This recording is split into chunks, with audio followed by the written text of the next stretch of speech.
Crime की दुनिया का सबसे बड़ा नाम कांपता था पूरा अमेरिका। जाने अपराध के बादशाह अल कैपोन की कहानी। नमस्कार, मैं हूं आपके साथ नसीम अली और आप देख रहे हैं HTV न्यूज। अल कैपोन दुनिया का सबसे खतरनाक गैंगस्टर में से एक माना जाता था। कैपोन शराब के अवैध धंधे, प्रोस्टिट्यूशन, हत्या जैसे कई गंभीर अपराधों में शामिल था। जानिए कैसे अपराध की दुनिया का बेताज बादशाह बन गया था कैपोन। देखें पूरी रिपोर्ट।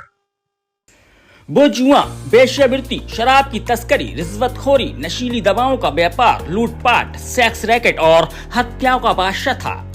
जब अमेरिका में शराब पर पाबंदी लगी, उसने शहर को अपने साम्राज्य में बदल दिया। नाम था अल कैपोन, एक ऐसा नाम जो अमेरिका के इतिहास में अपराध की दुनिया का प्रतीक माना जाने लगा। कानून की पकड़ से दूर ये गैंगस्टर इतना शक्तिशाली था कि पुलिस भी उसका कुछ नहीं बिगाड़ पाती थी। चलिए आपको बताते हैं अपराध के इस बादशाह की कहानी। अल कैपोन का जन्म 1899 में न्यूयॉर्क के ब्रुकलिन इलाके में हुआ था। उसके माता पिता इटली से आकर अमेरिका में बस गए थे। शुरू से ही कैपोन का झुकाव अपराध की दुनिया की ओर था। पढ़ाई बीच में छोड़कर उसने छोटी मोटी गैंगों में शामिल होना शुरू कर दिया। कहा जाता है कि 18 साल की उम्र में तक वह चोरी, लूट और झगड़ों में नाम कमाने लगा। कैपोन जब शिकागो पहुंचा, यह उसकी मुलाकात एक और बड़े अपराधी जॉनी टोरो से हुई। टोरो ने उसे अपने गैंग में जगह दी और यहीं से कैपोन की किस्मत बदल गई। 1920 में अमेरिका में प्रोहिबिशन एक्ट लागू हुआ, यानी शराब पर पूरी तरह से रोक। सरकार का मकसद समाज को नशे से बचाना था, लेकिन हुआ उल्टा। शराब की मांग और बढ़ गई और इस मांग को पूरा करने के लिए अपराधी गिरोह एक्टिव हो गए।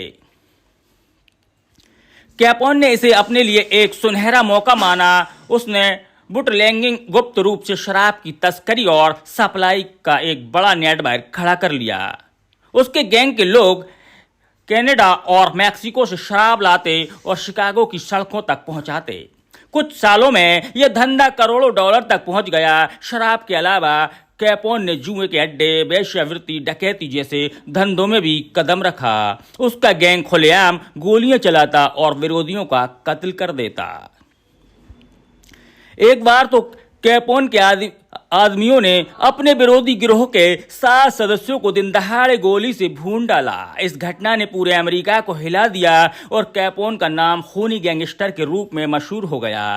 अल कैपोन की सबसे बड़ी ताकत सिर्फ उसका गैंग नहीं था, बल्कि पुलिस और नेताओं से उसकी दोस्ती भी थी। वे करोड़ों डॉलर की रिश्वत देकर नेताओं और पुलिस अधिकारियों को अपने कब्जे में रखता।